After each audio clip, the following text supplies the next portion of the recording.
మాస కార్యక్రమం అంతా చూసుకోవటం, మళ్ళీ విజయవాడ వెళ్తాం, మళ్ళీ 1 గంట 2 గంటలు అక్కడ చూసుకుంటాం. అప్పుడే పూర్ణానందం గారు డాక్టర్ గారు ఒక మాట చెప్పారు. ఆయన చూశాక, గురుగారు మీ సర్వైవల్ మిరాక్యులస్ అండి, మీ రికవరీ మచ్ మోర్ మిరాక్యులస్ అండి.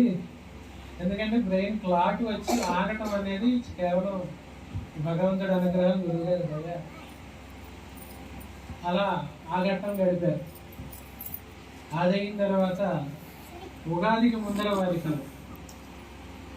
గుండెలో నొప్పిలాగా రావటం, అమావాస్య అభిషేకం చేస్తూ ఇన్ని సంవత్సరాల్లో అభిషేకం మధ్యలో ఎప్పుడు వెళ్ళలేదు. చాలాసార్లు జ్వరం వచ్చింది, తలనొప్పి వచ్చింది, కానీ అభిషేకం మధ్యలో వారు మీరు హారతి ఇచ్చేసి రండి, నేను హస్బెండ్కి వెళ్తానని చెప్పి వెళ్తాం. మళ్ళీ పని గారికి, శ్రీవిజయ్ గారికి ఫోన్,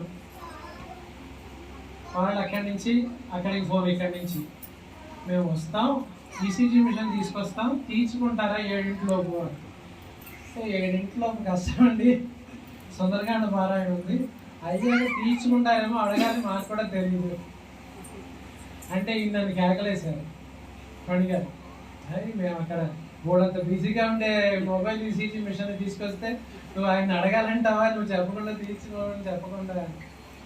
సరే, మొత్తానికి అక్కడి నుంచి పూర్ణానందం దగ్గరికి వెళ్తాం. ఆ ఘట్టం కూడా అలాగే నడిపి